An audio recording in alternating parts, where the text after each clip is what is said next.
All right, everybody, welcome back to Oopsy Daisy. We are continuing on the saga, the drama, the incredible God moments that are being shared as part of Emily's story. And so if you missed anything from part 1 or 2, please go back and listen. It's just this tragic and hard but beautiful redemptive story of what God can do through somebody's life with addiction and just some incredible hardships and how God can really shine through that. And so we're going to continue on with her story today. Emily, pick us up where we left off. Okay. Happy to. Excited to be back.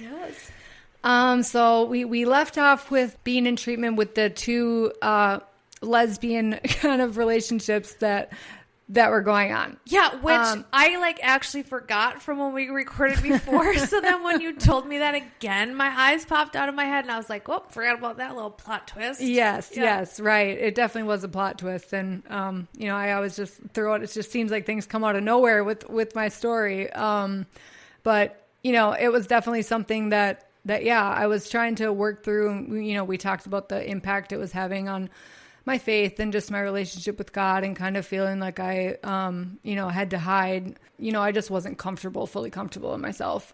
My codependency struggles have definitely been like a root for me in my life. So I'm kind of not surprised that I just continue to throw myself into relationships, at those points in my life when things just get real and I don't have anything to cover it up anymore. I'm not using. So in treatment, it's just like wanting some kind of comfort, wanting some kind of attention that feels positive. I don't know if that makes sense. Absolutely. Yep. The second woman, she, it was kind of the same scenario. The staff were already had their eye on me kind of a thing. And, so the same no talking contract happened with her. And, I really just tried to focus on my time there. But I think I was still just kind of a mess. And with the whole CPS case and having to see with a, supervised worker and everything like that, I just definitely wasn't mentally or emotionally stable. Another common theme in my life is latching onto unhealthy people. And there was one of the girls in there that I was, close with. She wasn't ready to be done using. Long story short, we ended up leaving to go get high. And I feel like, looking back, I kind of was just at a point where I was like, I can't do this anymore. There's too much going on. I felt so much shame and so much kind of just judgment, like from other people, but also just in myself.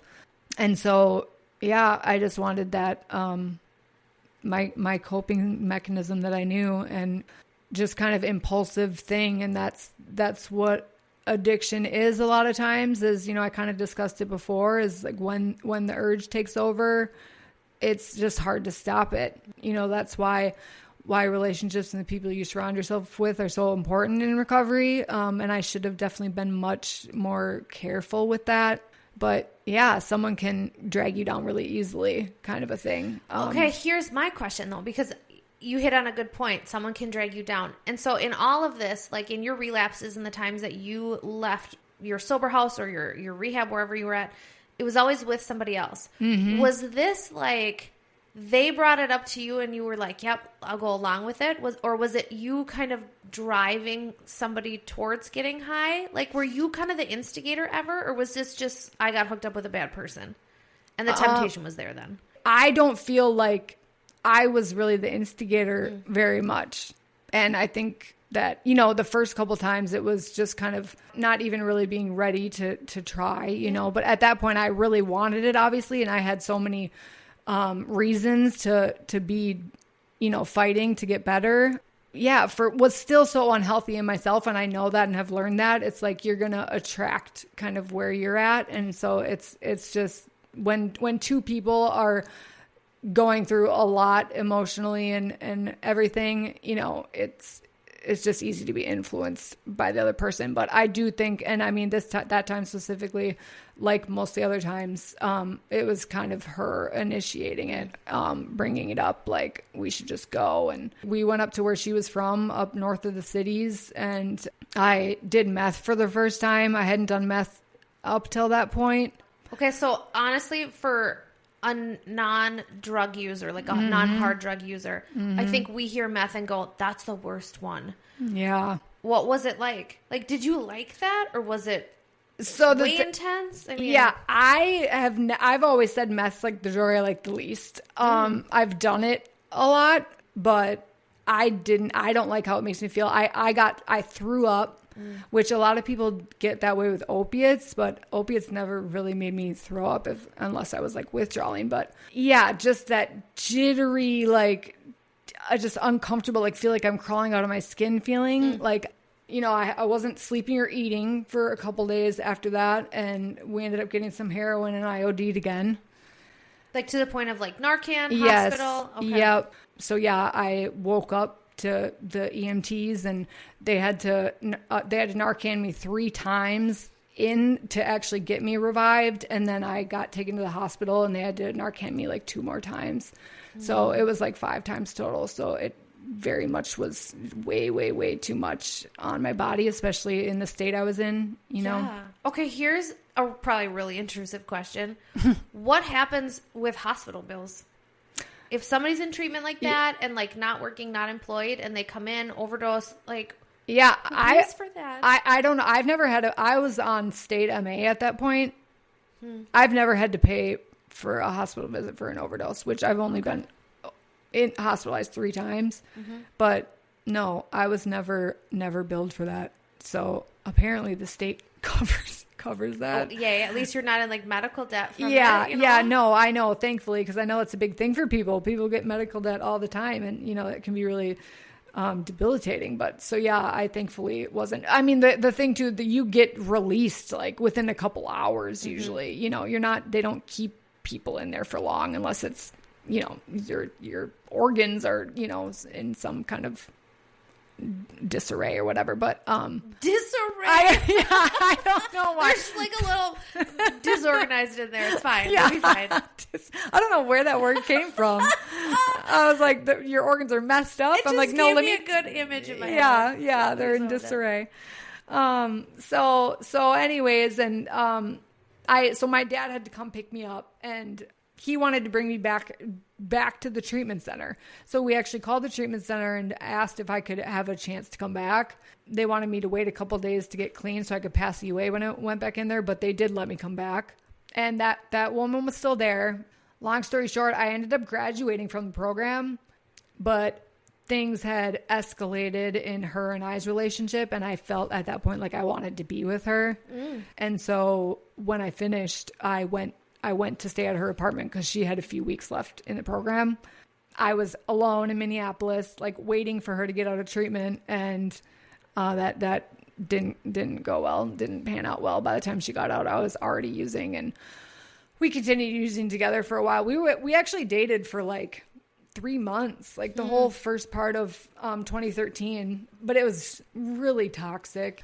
It's crazy and like sounds like I'm making it up, but we would like talk about God, and we would like we would even like sit and like read the Bible like while we were high, you know, and like it's just crazy that you know, God can still be so present in those moments. Yep. And it's like, you know, your spirit's like fighting to hold on to that, like in the midst of being like in such darkness and, you know, having that bondage. I remember that, like, God spoke to me. I was high one night back when I had my stint with darkness and drugs and demonic things and everything. And he said to me, do you think that just because you're sinning that I don't want to talk to you? Yes. And I was like, yeah. I actually thought that like I wasn't going to hear from you because I was doing bad things. Yeah. And he was like, no, I still want to talk to you. Yes. I still want to be with you. I still want to show you who I am and show you my presence. Absolutely. Unbelievable. Yeah. Right. And the, you know, and that shows that, the light and God's power is stronger than the darkness, whether it keeps a hold on you or not, like he breaks through that,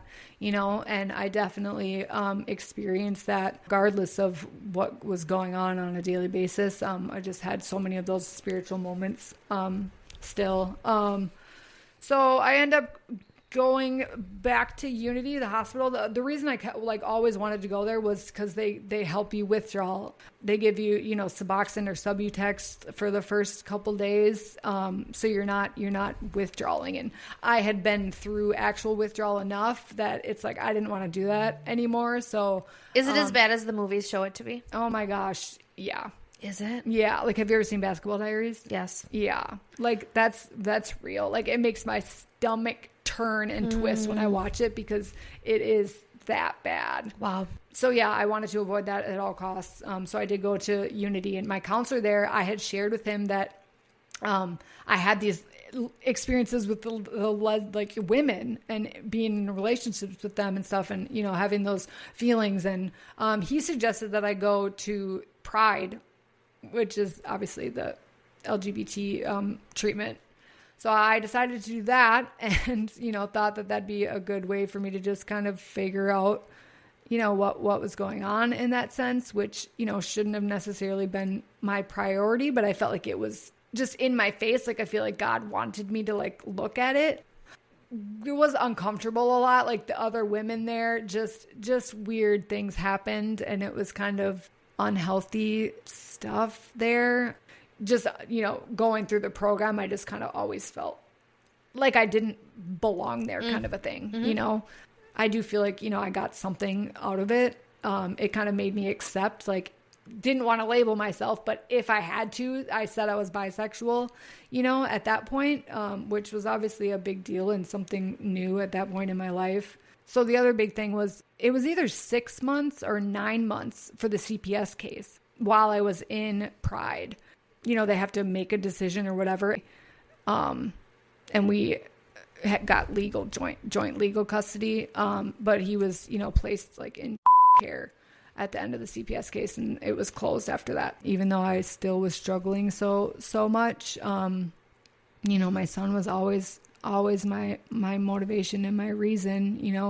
It's crazy that I went to treatment so many times in, that many years, but it's because I wanted it so bad for him, and I think I've learned that and had to recognize, when they say you can't do it for anyone but yourself, if you're doing it even for your children, that seems crazy, because as mothers, it's we know how we feel about our kids, and they're the most important thing to us. We give our life for them and everything, but it's, if you're not getting clean first and foremost because you want to, it's not going to last usually.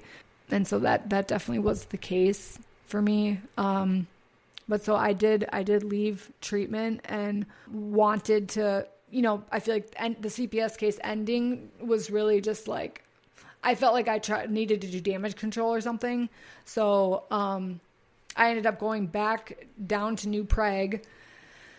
I was a little obviously a mess in so many ways, but there was a part of me where I was okay, maybe this is the healthiest thing I can do is try to make something work with which made sense. And it's obviously I want that for I don't want him to have two, split parents and all that. So, I was just really wrestling with that, but it was very much me trying to force myself to want that kind of a thing.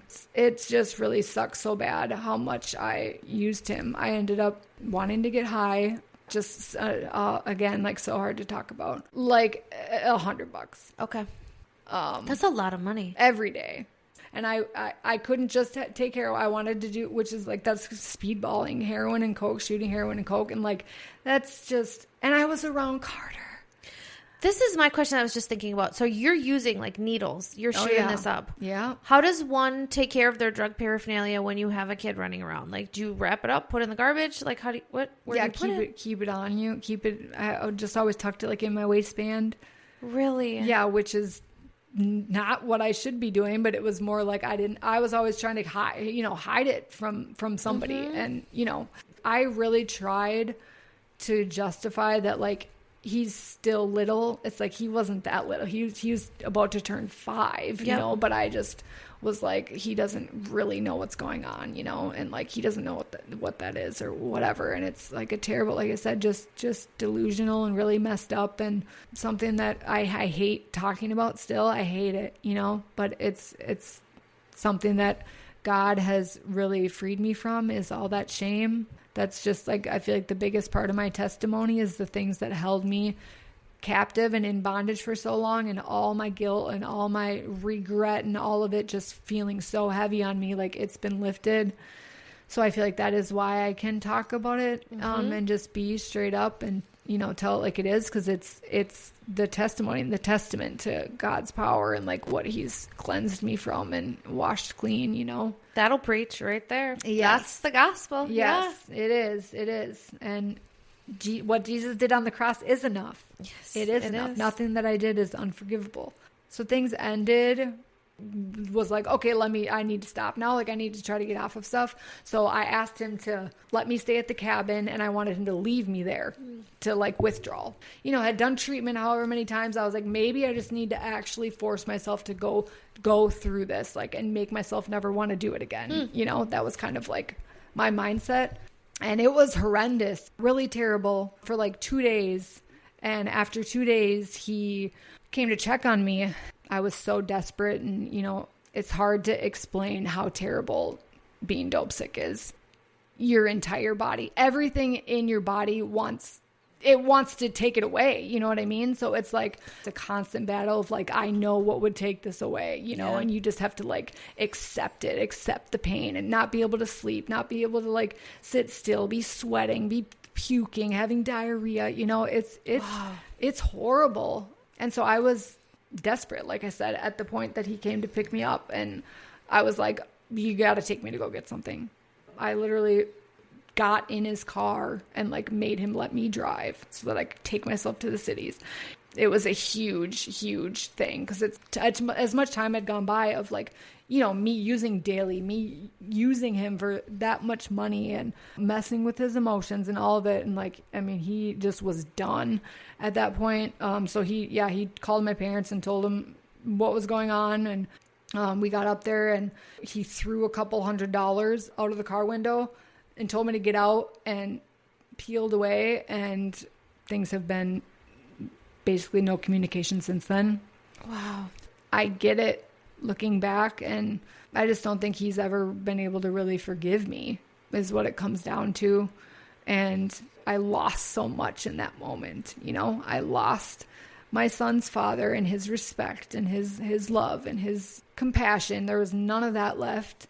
And he was going to have my son, you know, and it just was up to that point again, like like the lowest low. And people always talk about a bottom, and I don't like the term rock bottom, because it can always get worse. You can find a lower bottom, because people talk about that in treatment. Like, talk about your rock bottom. And it's like, I've had so many rock bottoms in my time struggling with addiction. But up to that point, it was a rock bottom for me, because, you know, my parents were done with me at that point. It was like I had nobody. I had the person I was getting drugs from, the drug dealer. I ended up like living with the drug dealer, using every day. I discussed, you know, the couple times that, you know, having sexual things go on to get drugs for other people and stuff like that. But I started giving myself up because I knew it'd make him give me more dope every day. So I actually intentionally like made the decision to, you know, lower myself to that and use my body to feed my addiction. Which is sick. What was that like in the moment? I mean, not physically, but emotionally, mentally, or were you just so gone on drugs that you didn't really even kind of go there yet? I couldn't even like sit in myself at that point, like knowing that I was about to do that, and at the point where I felt like I needed to do that, it just was like I had no respect for myself anymore. You know, my self-worth and like my value was so low at that point, you know, and I really feel like I'm a lost cause. Like, everyone's given up on me. You know, I've screwed everything up and I have no one. So it just was to do anything to get high and not have to feel those things. Yeah. But of course, when you're not sober, you're not really processing things, you know, in a normal way, obviously. But I definitely could recognize how it impacted me, and just that I didn't clearly think much of myself if I was willing to do that, you know. And it also just, I feel like, speaks to the progression of addiction, because I know from conversations and being in treatment so much with other women that it's very common, you know, once you're doing hard drugs for a while, a large majority of women have done something like that, which is just sad. It's just like, it just breaks my heart and shows how powerful addiction is. But like I said, God's power and redemption is stronger.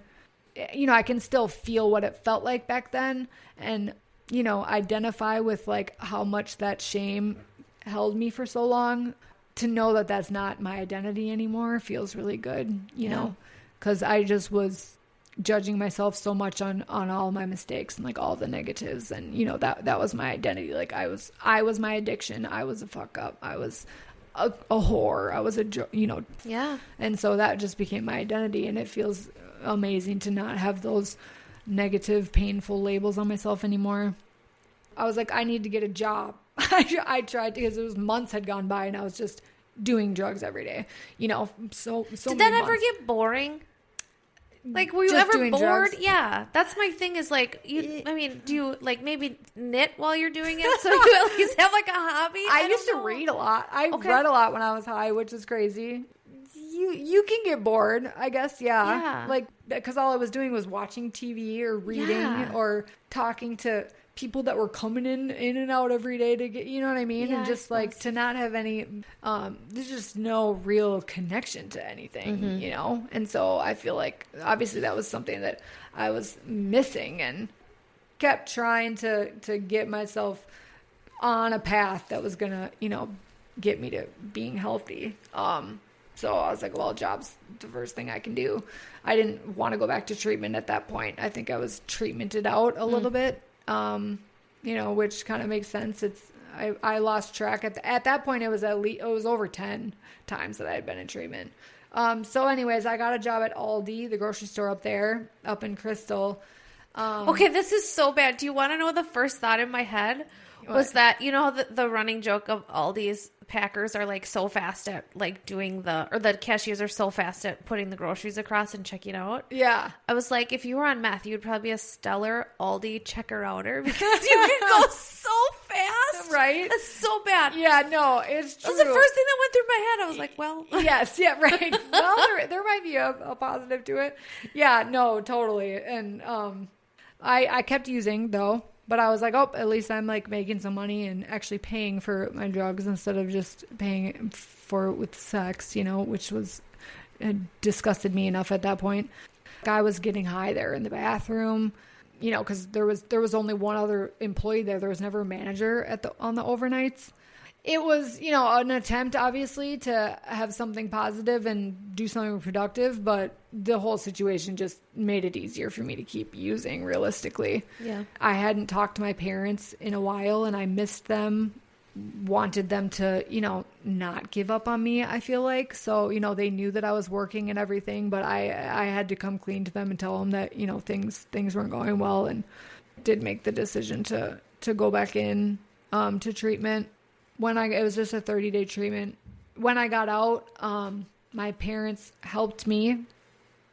I actually told them like how bad things had gotten, you know, like they knew that I was living with my drug dealer, you know, and I really was trying to have them see like, you can help me out of the situation kind of a thing. And like, you know, it really wasn't meant to like manipulate them. Like I can see that it was in a way. You know, but I just needed some kind of like support. Otherwise it was, you know, I just was going to stay stuck, I feel like. So I did just kind of like come clean to them with how bad everything had gotten. So after I finished the treatment, they got me an apartment. I rented a room from, a lady up in the cities, a guy again. it like hit me up, was talking, he had a crush on me, and we were talking after treatment, and he ended up using and I ended up using, you know. But so yeah, him and I ended up getting arrested, but I ended up getting a 5th degree. I got caught with some dope. We both did. So we both went to jail. The person I was renting a room from found out I went to jail and kicked me out. And so I went back to Unity. So this is like the 3rd time I go to Unity. Yeah. And this is when I meet Rob. I can't even really explain it. You know, he just touched like a part of me and a part of my soul that I felt like hadn't been touched before. And we started like just spending all of our time outside of group together. And we literally said, I love you, like after like 3 or 4 days. Really? Like, it was crazy. And it's really hard to even, like I said, describe head over heels. I fell for him. You know, we were the exact same age. We bonded over music. He's a really amazing musician. And, that was actually how I saw him for the first time, was him playing the guitar. And there was a piano there as well, at the hospital. And, you know, I was listening to him play and just crying. And so, you know, it's like when you add that kind of thing into a bond and like into a connection, it just really deepens it, you know? So, yeah, things were very serious and intense with us. We were, you know, obviously not supposed to be, what's the word? What do they call it? Fraternizing. Oh, that's the word. But we were sneaking around, you know, kissing in the shower room and all types of stuff. So definitely fraternizing. Definitely fraternizing. Yes. You know, we weren't allowed each other's rooms, and we were sneaking out in the middle in the night, and like literally felt like I was in love with him after less than a week. I've never felt the way that I felt with him with anybody else. And we ended up getting caught. And so they couldn't kick him out, like, because he was committed. Like, they had to keep him because he has to be in a facility. So they kicked me out. I had to leave. It was winter right before Thanksgiving. And so I called my parents, and they actually ended up picking me up. So Rob ended up finishing like a few days later on Thanksgiving. So I ended up asking him to come pick me up, or like he offered to come pick me up with his mom. And I went up, you know, was at his house, at his mom's house for a while. But things, of course, went downhill really quickly. And, you know, at this point, it's like, I'm not working. I'm not in school. I'm not doing it. So it's just like, I'm just up in Minneapolis with him, just getting high. It's like, that's just all I'm doing. And we're running around running the streets, and started committing crimes and doing that whole thing. And so I ended up getting arrested. So he had already been to prison for robbery, for going into pharmacies with like a note and demanding pills. And he talked me into doing it. So I actually did it twice, but I got caught the second time and got charged for the first time too. But obviously it came out. I went to Hennepin County Jail. Terrible, terrible place to be. The next day was Mother's Day. Having to wake up in jail knowing I'm not getting out anytime soon, and it's Mother's Day, was just, I can still feel how raw and heartbroken I was in that moment. And I cried for like days in my cell. And I feel like I, you know, at that point was sober, you know? And so I started feeling things again, and it just was a flood of just regret and shame and sadness and heartache and all of it. Where was God in all of this? Where were you at with your relationship, with your faith? Despite being so into that world and into my addiction, I still was like so in love with God, and just, you know, the hope that I felt like I had in him, and like knowing, like being able to feel his power. Yeah. It just was something that I couldn't like keep to myself. So I would be bringing it up to people all the time. Wow. And I felt him with me a lot. And it was something that, you know, I knew he was protecting me, but I also was always like, I'm not making the right choices, you know. So you kind of knew in the back of your head, like, that's where, for me. Yep. Like I said, when I brought up all the times that I could have gone in another direction, like God was very much showing up like in my circumstances and giving me like ways out that I didn't usually take. Yeah. But like, I felt him really strongly despite everything that I was doing. Judge wanted me to go to this 6-month secular as in not Christian or faith-based. And I was like, no way, I'm not doing that. And I requested to go to the year-long program at Teen Challenge with the judge, you know, because I had experienced him the way that I had there. And so it was like that place was just calling to me, you know, in such a deep part of my spirit. I was like, I know that's where I'm supposed to be. Sad thing and terrible. We should learn from each other's mistakes, but he did not. And he did not learn from his own mistakes because he got caught doing the exact same thing a few months after I did. Yep. So then he's in jail too now, and he's going back to prison. Like things were happening where it's like that relationship had been so consuming for me up to that point and so toxic and negative in so many ways that God like took it away. He was going to go back to prison, and I knew that I was committing to the year-long program at Teen Challenge. But just looking back and I knew that God was really making it clear, you know, that I need to let go of this for now. Mm-hmm. You know, I ended up doing 4 months in jail. Going into Teen Challenge, I had 27 months in prison over my head. So that would mean if I was to screw up my probation, I would have to do 27 months in prison. I'm just grateful and proud of myself that I stood up and requested to go to the long-term program at Teen Challenge, you know, because it was absolutely what I needed. And I did try to not talk to Rob when I first got in there. You know, I was open with my counselors and the staff there, like telling them, you know, what had led up to me getting there and everything.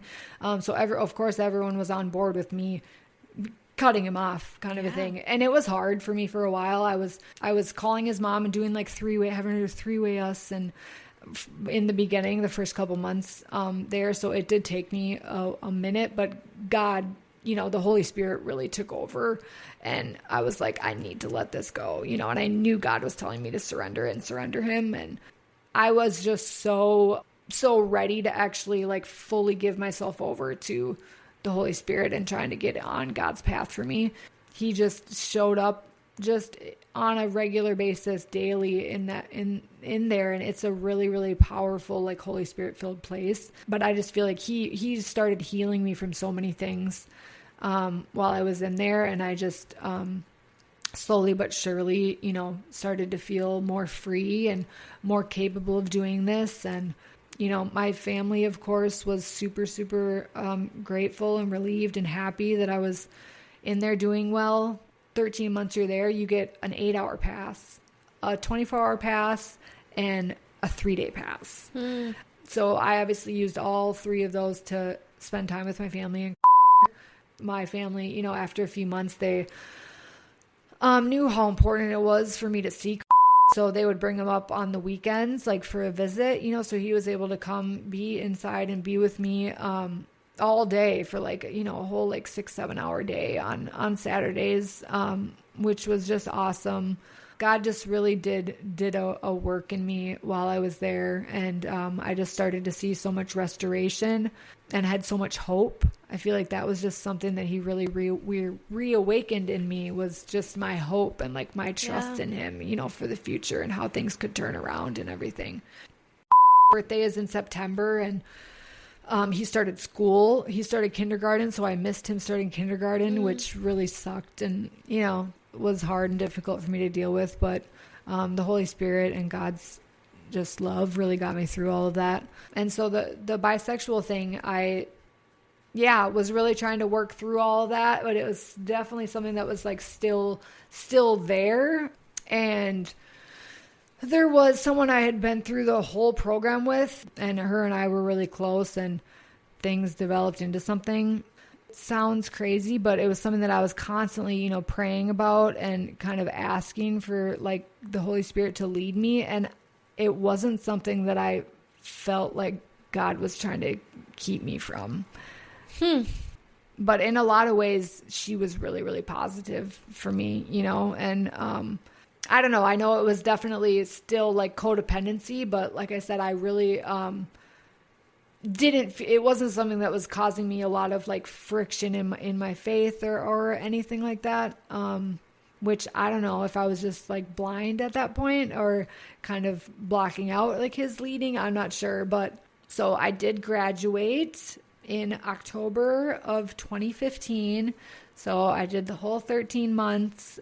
You know, I just hadn't found, especially female friends, much like since high school at that point. And, you know, just God and the whole, just the faith-based setting really allowed me to like open myself back up to like support and like genuine friendships and genuine relationships with people.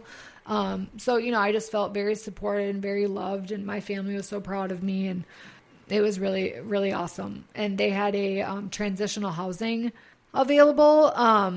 So I went into there after I graduated. And, you know, while I was having all these spiritual awakenings and everything throughout the program, we did choir trips every Sunday. You would go sing. This to raise money for Teen Challenge. Okay. But then someone shares their testimony each church service. So I started doing that. It was something that really encouraged me, and I felt like a purpose for me to share and show like what God had saved me from. And so I really, really enjoyed that. And so we went to this company in Minneapolis. And so, you know, I shared that I was about to graduate, you know, once I finished my testimony and everything. And the guy who was the president of the company asked me if I needed a job. Absolutely a total God thing. My time there was amazing. And I was only in the the transitional housing for like 3 months, and I had saved up some money up to that point. And so I started renting the upstairs of a house in Minneapolis. And at that point, Mel, that's the woman that, you know, we were having a relationship at the end, we continued that, and she kind of like moved in with me and was looking for a job and stuff. But it was like we were you know, to not go into like all the details, long story short, we were together for 3.5 years, and like I really loved her. And yeah, it was something that my family, you know, hard to talk to them about it, and they were really concerned about how it was gonna affect.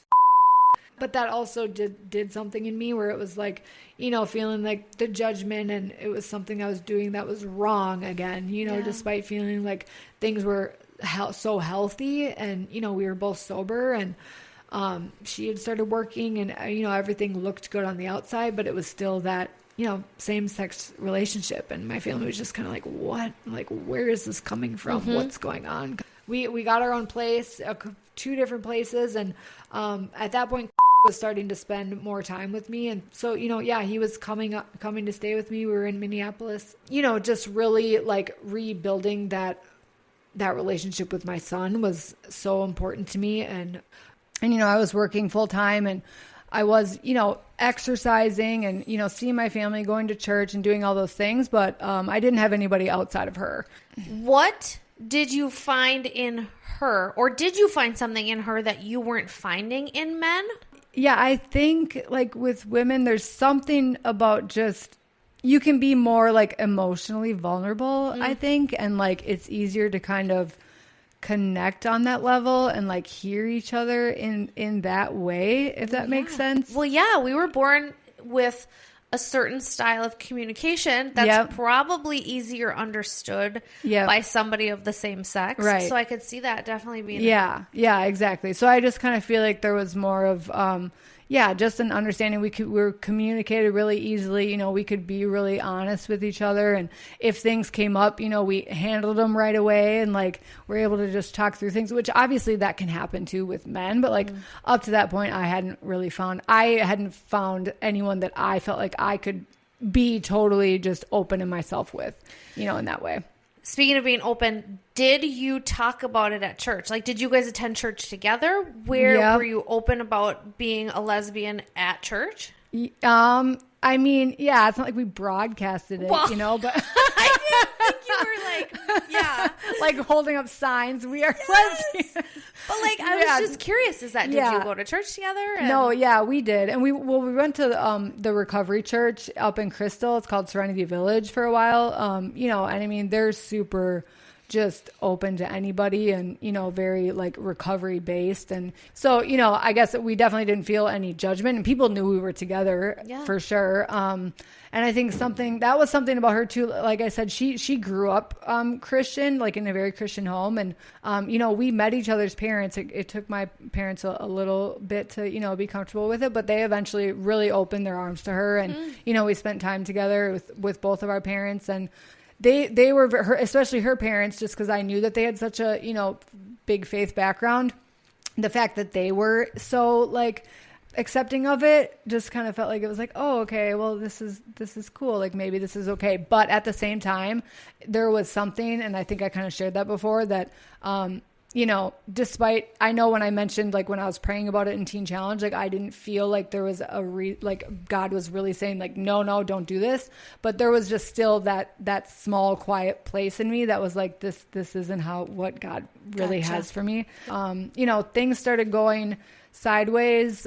She actually started struggling. She relapsed, and her drug of choice was meth, but she started drinking pretty heavily and was hiding it and things like that. And she started smoking weed and was, lying about it. So that started causing some issues. But there was also the fact of like me, really feeling like I still wanted a family. Like I wanted to have more kids, and, what did that look like? Like, was I really trying to be with her and marry her? And like, I didn't feel like I was, so, it was something that, we talked about. And I think that, at the same time, because there was those issues with her using and stuff, it just kind of got to a point. But I really did make that decision where I told her that I know that this isn't what God has for me. And, it wasn't anything against her. And I remember saying that, like your sexuality and everything is your own choice. But like for me, I want to find a husband. Yeah. And that was something that, became very apparent to me after, we were together for like 3.5 years. But it was during my second year at MCTC. We had moved to Burnsville. And so when we moved to Burnsville, I quit my job up in Minneapolis at the company that, my boss hired me straight out of Teen Challenge. I ended up being there for 3.5 years. And, but when I moved to Burnsville to be closer to, and I started working at Red Lobster because that was going to be easy to work around like a school schedule. And, so at this time, things are not going very good with me and Mel and the restaurant atmosphere.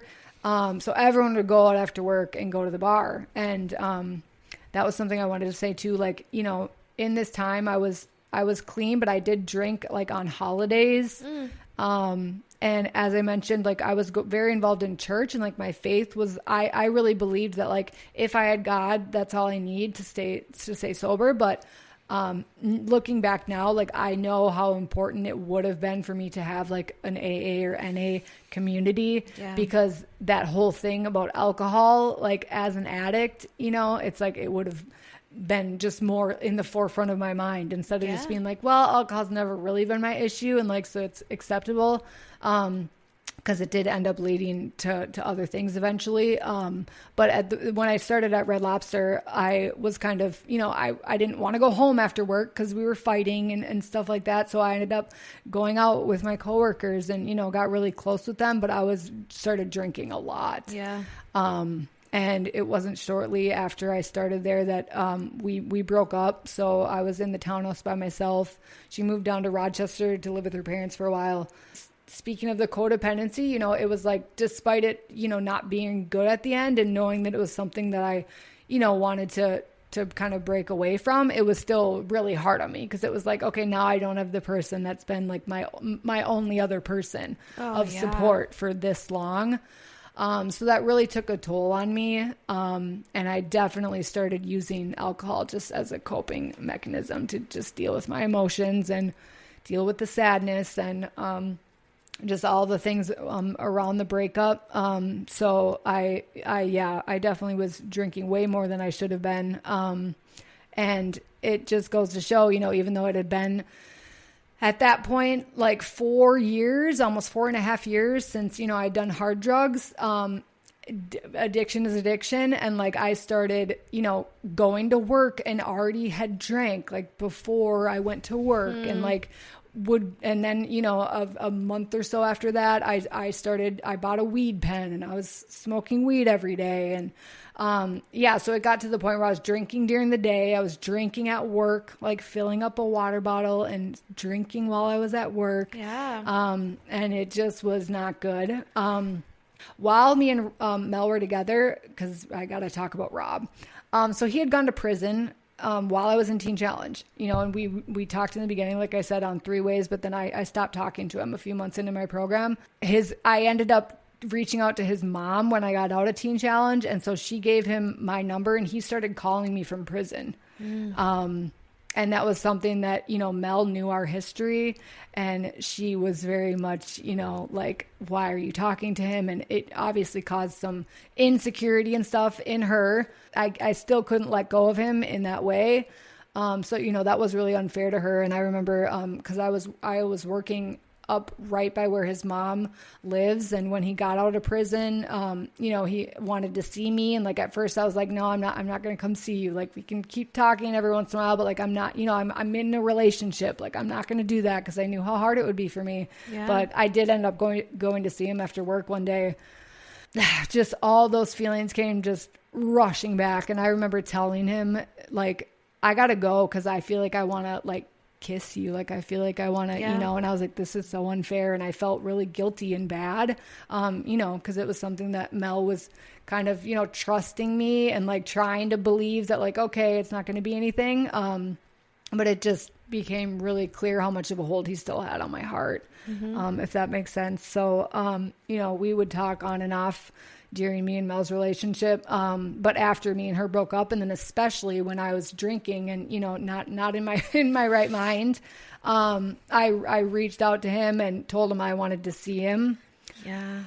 And so he ended up coming down to my place in Burnsville, and he was using heroin again already at that point. So I remember the first time that I actually, hung out with him, and he, was like passing out, nodding out, and just like super effed up on heroin. And it's like in that moment I should have been like, oh my gosh, what am I doing? Like, does it scare you? Did it make you want to use again? Did it I think it was really like I was so delusional. Like, I felt like I wanted to try to save him. I don't think that's delusional. I think that's how a lot of women, I mean, personally, me included, get stuck in really toxic relationships with people that are not good for them. Right. Because we have this like nurturing and mothering instinct. Yep. And you're like, I can be the one that can help him. I'll change and if him. I step away and if I turn away, who's going to do it? Yes. And you don't want to leave somebody behind. Exactly. And somebody once told me too, like, you have to realize you can't save every puppy in the pound. Yeah. And I was like, but I can save this one. Right. But what if this one really is what if this so is much the to one? me?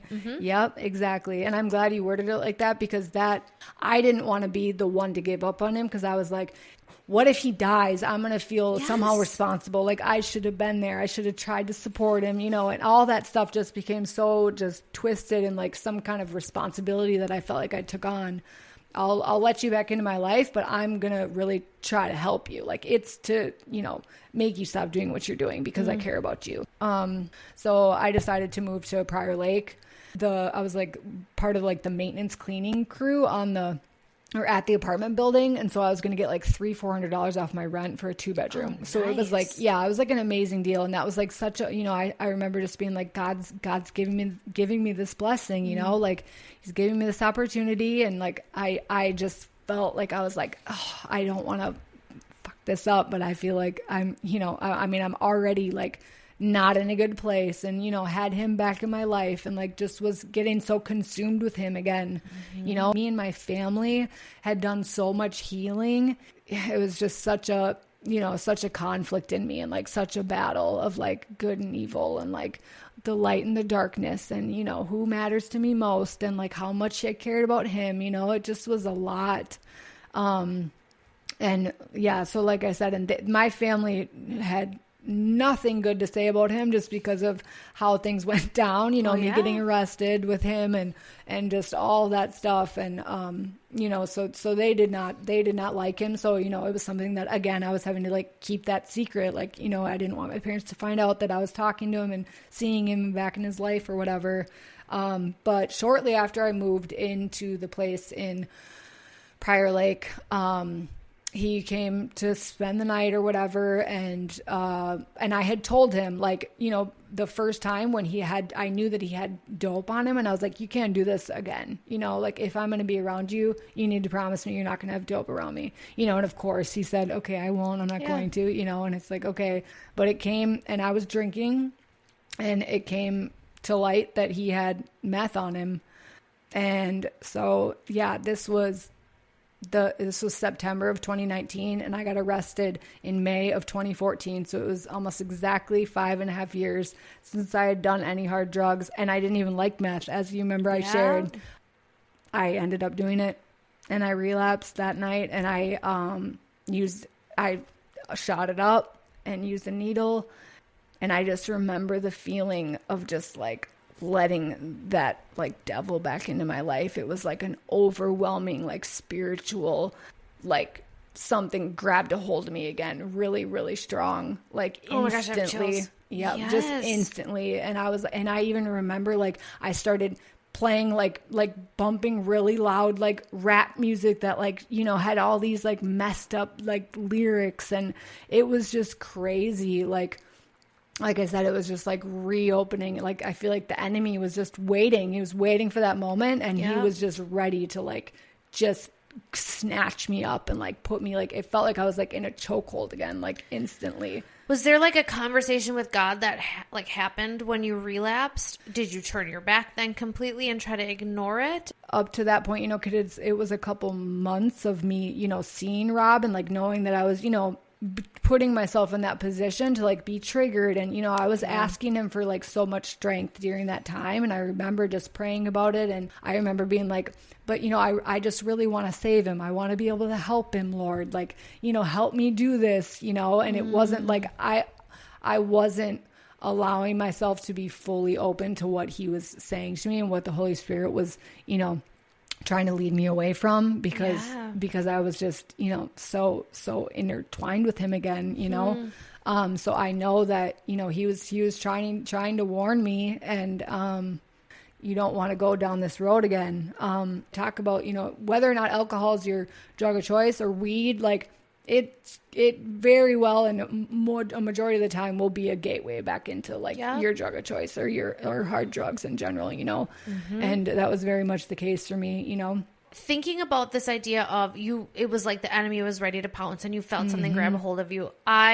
I know that a lot of people consider addiction also like a spiritual disease too, that has to do with demonic oppression and things like that. Absolutely. Did you ever go through any of that? Like they talk about deliverance ministry where people lay hands and cast demons out of you. Did you ever go through any of that in an effort to get sober? I did while I was in Teen Challenge. Okay. I did like a SOZA. Yeah. Which was very powerful. You know, I feel like it was a lot of, you know, like the sexual stuff that had happened. And of course my addiction. And, you know, I do feel like I had so much deliverance from that, because, you know, in the years after Teen Challenge, like it wasn't even, you know, I didn't have cravings. It felt like something was really lifted from me. But I think that there's absolutely no way that it's not a spiritual thing. And, you know, I've always known that and felt that. It's like when you have, you know, they call them spirits, like wine and spirits for a reason, you know, like alcohol is, and that's why it's crazy that it's legal, but that's a whole nother argument. But, you know, as soon as you put that in your body, it opens up the door to the enemy, and like, you're no longer in control of yourself. And I made that choice to open the door up again. You know, so I feel like deliverance is real and very powerful, and, you know, God gave that to us, but it's like, you have to repent from that for it to, you know, really, really work and like really stick, if that makes sense. You know, it's like people need deliverance over and over again because they choose to go back to whatever it was, you know? Yep. And I think I've had conversations recently about opening doors and giving the enemy a right to a part of your life based on, your choices and your, things that you're choosing to do or choosing not to let go of. And I've just been thinking too lately, how many little compromises and little choices do we make that are just opening doors a crack and telling the enemy, yep, I'm okay with this. I'm okay with this. But we think we're in control because we're like, just a little bit. Just a little bit. I'm just going to do this a little bit. I'm just going to dabble this. Exactly. And he's just waiting, and he gets his foot farther into the door until bam, it's wide open, and there's, claws in you again. Yeah, exactly. Well, yeah, and plus he's the deceiver, so it's like his job. It's his job to, twist it and kind of make you blind to how much it's really, going to impact you. And, the spiritual battle is very real. So, that was, and I remember it was the day, the next day when I relapsed was my dad's birthday. So I remember it's like, so I hadn't slept. And I remember having to text my dad that morning. And it was just, and it's that's why I'm not surprised either. Cause I feel like God's just kind of always that way with me. It's immediately after I relapsed, it was something was smack in my face. My dad, my parents and my family and just the decision that I made and how that was going to impact everything. And, so it just was just so much guilt and just, and so, I didn't, it kind of I was okay, I can't do this again, and of course I, believed that wasn't going to happen. And it was a week or two, but the thing is he kept using. And at that point, I don't think I ever, stopped loving him, but it's spending even that month or two with him. It was I was in love with him again. I was totally consumed by him again. It was something I didn't know how to get out of, and it just escalated and just overwhelmed me in every way. And I just lost sight of everything that mattered to me. And I ended up doing meth again a couple more times, and he was very much I'm not going to let you do down. I'm not going to let you do heroin again. And, I was meth was fine? Yeah, exactly. Right. What? Which is, I know, see, just delusional and sick. Yep. But he knew that was my drug of choice, and so he's I'm not going to, and then that's the thing too, where it's I was just letting myself be played, believing okay, he cares about me enough. He's not going to let me. Yeah. He's got me. He won't let me do heroin again. Isn't it crazy how our minds do that? Yeah. It just it really is. I remember too, I just have to share this story. And then who knows if this will end up in the podcast. But when I was with the guy that I dated when I was divorced, and it was very toxic, drug use, whatever. Yeah. And for Valentine's Day, he left me a heart made out of blunts. Just weed joints on my bed. Because he was going home to quote unquote house sit, which I learned later meant that it was code word for he was going to cheat on me. Oh, wow. But don't worry. He left me a heart shaped of weed on my bed. And I was like, oh my God. He loves me so much. What is that? He wants it. Yeah. We learn to accept just awful forms of love. Awful. And we're this is great. Yeah. What? Toxic, just toxic and twisted. And it, and it speaks to, sadly enough, where we're at, our self-worth and our self-esteem that we really are. Yeah. And it's just crazy. I ended up relapsing on heroin. I can't quite remember when, my parents realized or when I told them that, I was hanging out with him again. I didn't tell them we were together, but it was we're hanging out again, and so they knew at that point. But I was keeping it hidden that I had used any drugs. But it got bad so fast that by Christmas that year, I didn't show up. I showed up 3 hours late from when we were supposed to have Christmas dinner, and the whole using world, and especially using IV drugs and just the whole chase and the whole, all of it just came back full force really, really quick for me. And that's also the scary, crazy thing. And I feel I was I was delusional about that, even though I'd heard it so much in treatment, where it's like, no matter how long you have clean, like if you relapse, like you will go back to where you were before you relapse. So it's not like you go back on the shallow end of the pool. No, absolutely not. And it's like, you will go back to where you were and it will get worse. It's a progressive disease. And it's like, so that's despite whatever clean time you have, like you won't just start like, okay, here I'm just experimenting and whatever. No. You go back to how bad it was. Yeah. Wow. And so that was definitely true. So then that was right before 2020. So COVID, right? And I did end up getting, so at that point I was at Augsburg. I'd got my 2-year degree and I was in the social work program at Augsburg. It was mostly online. So I was somehow continued to like keep up with my classes. And but then of course when March rolled around, school shut down and everything. And so at that point, Rob was like living with me full time. Mm-hmm. So I did end up finishing my semester and graduated with just only 1 B and 3 A's. So I have zero idea. My gosh. Yeah. I mean, and like I said, my parents, hated Rob and didn't want me to have anything to do with him, but they knew that he was living with me. And so they started not wanting to come to my house anymore. And, but they did and eventually realized that, we were using together. So that was a really big, huge thing. And just was so hard for me. And like, I feel like just pushed me even deeper. It's always been, it's like, that's the only way I know how to deal with like that guilt and that shame and like feeling like a failure as a mom is just to be like, all right, I just have to keep getting high. And, it just was going to get, kicked out of my apartment. So I wasn't working. I was getting unemployment, but, so like I was late on my rent and she also knew that I wasn't cleaning anymore like I was supposed to. So she was like, you have to go. And she didn't evict me, but she said I had to be out by the end of the month. And so this was in June. And, that was another thing where it's like, despite how horrible things were between my family, it was like, I needed their help. Like I can't move all my stuff out. And my parents had to help get all my stuff out of that apartment. Mm-hmm. And at that point, like it was trashed. That was my question. Oh my gosh. I literally was like, what did it look like? Yeah. Was it like the den of, trash and whatever? Yeah. And I mean, dirty and just really gross. And how against him they were like really played into it, because they were like, it just made it worse for them to know that like he had been living here with me for that long, and they were just disgusted by the entire situation. And just, again, I don't know how to explain it besides just like just two different sides of me just like battling each other, because it was like, I was at that point, like so committed to him and so already into my addiction and, having no control over the fact that I just wanted to get high.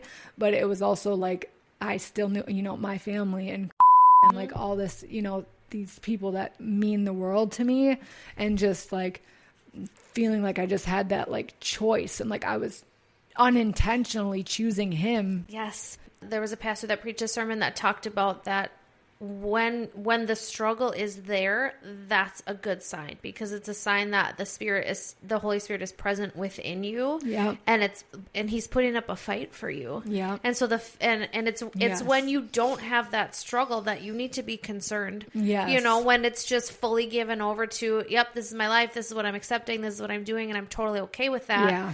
That's when the concern needs to happen. Yep. And so I love how that struggle was still there. Like God was still working on you, even in the midst of all of it. Right. No, yeah, I appreciate you saying that. And that also reminds me, and I didn't even bring this up, but, once I realized it's like, okay, I'm not going to get him help anymore because now I'm back using too. But he still didn't know God at that point. And that was something that I had continued to talk to him about, was how much I wanted him to know God. And that is, and I will say, and have always said, like, one amazing thing that I'll say came out of our relationship is he knows who God is now, and we would we would read the Bible together, and it was like, there was periods too, I will say, before I got kicked out of the apartment, there would be periods of time where like I would get clean for like 3 weeks and like he would kind of still struggle, but like, I would make us like start our morning with like a Bible study and like devotionals, and it's like I did, because it was like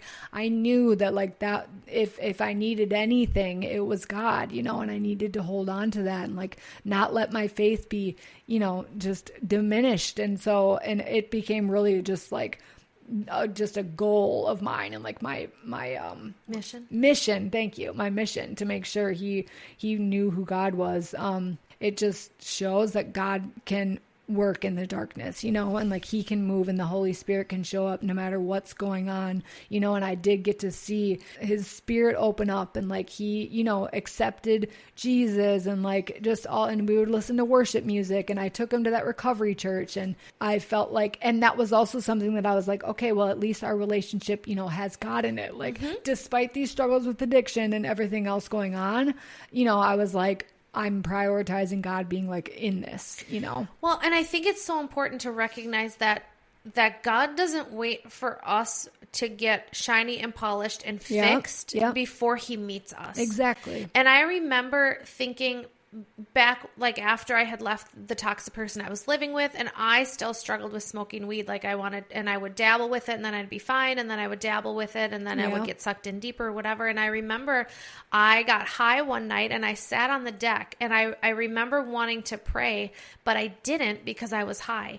And as I was sitting there, the Lord's voice came to my head and he said, "Do you think that I can't talk to you in the middle of your sin?" Yes. And I was like, Amen. What? Yeah. You don't have to be perfect and clean and amazing to show up with me. And I think that's where people get it wrong. They do. Is that they think that like, oh, I'm in this dark spot. I can't turn to God. I can't have God because I'm not doing okay. Yeah. But you did it right where you're like, I know I'm in this hellhole, but I'm still going to invite him here with me. And he showed up. Absolutely. That is who his character is. That's who his heart is. Yes. And I love that about him. Yep. And I knew him as that, like from Teen Challenge and everything. And, just the way that he had worked in my life. And, I made a commitment to only listen to KTIS in my car, like, a long time before that. But even through the using and the relapsing, like I stayed always listening to KTIS, and that was just so huge for me that, I was no longer in that place where I felt like I had to hide from him because of something that I was doing. So thank you for wording it so beautifully as well as we were homeless, right? So everything got moved out of my apartment. My parents were like, good luck, basically. Rob, his mom was gone in New Mexico. So we were homeless, and it was like on the street under bridges for a little bit. Thankfully it was summer. The car was still in my dad's name, but he was letting me, drive one of their vehicles, and he took that vehicle. So I didn't have a car and nowhere to live. And so, we, took the bus up to Minneapolis with just like a backpack of stuff and a duffel bag. Don't slash my tires, you guys. But we're going to stop for this week. Do not miss the continuation of this series. Part 4 comes out Friday, May 9th. Y'all, you're not going to believe what happens next. There's more to come that literally I could never predict, and neither could you. So don't miss it. We'll see you next week.